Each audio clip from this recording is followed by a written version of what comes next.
Hi book besties. So I just finished Only Ever Yours by Nikki Ash, and I rated this one 4.75 out of 5 stars. This is an age gap insta-love romance. It's so freaking good. And the plot twist at the end just is like, what the fuck? What just happened? Like, you're reading a couple chapters into it and you're like, no freaking way did the author just do this to me. There's no way this happened. And then you keep reading and you're like, oh shit. She didn't do what I think she did, but at the same time, I don't appreciate this. But it was a plot twist I think the book needed, and it felt very like, you know how sometimes it feels like authors plop a plot twist into a book and you're like, why? I don't think this was needed. It just felt very random. This one wasn't like that. This plot twist, it felt like the book needed it, and it was placed perfectly. This book follows Camille and Isaac.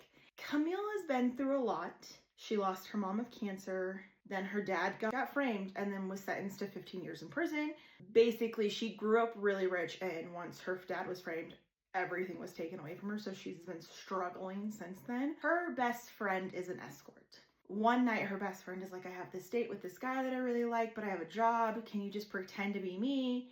And so she's like, it'll earn you $1,000. And Camille's like, fine, I'll do it. I need the money. I can't pay my rent. I'll do it. And that's where she ends up meeting Isaac. This is Isaac's first time using this service, and he needs a date to take to this dinner. Ends up falling instantly in love with her as soon as he sees her. She ends up using a fake name, so he doesn't really know who she is, because once you hear her last name, a lot of people are like, oh, that's who you are?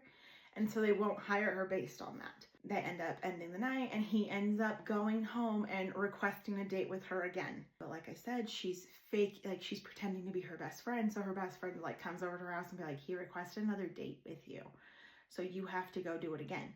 And she was like, oh my God, that date was horrible. I can't believe he wants to see me again.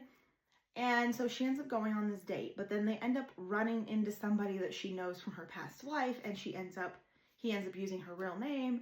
And he's like, I don't know who the F you're talking to, but that's not her. And he's like, and the guy that like said her real name is like, I don't know who you think you're on a date with, bro, but that's her. And then she has to explain everything. And then basically she gets kicked out of her apartment. He moves her in, and the rest is history.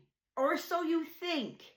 Until you get to the plot twist near the end of the book and you're like, what is happening right now? I don't know if I appreciate this. You're like, please don't let this happen to her. Mind blown. So freaking good though, okay? Because up until this point, you're just expecting another like insta-love book. You're like, oh, it's gonna end short. It's gonna be like, oh, and they lived happily ever after, blah, blah, blah, and then they have a kid. No, you get thrown this plot twist and you're like, this book fucking needed it. It's really good. So you guys should definitely go check out Only Ever Yours by Nikki Ash. Thank you for watching this video. I hope you guys enjoyed, and I will see you in the next one.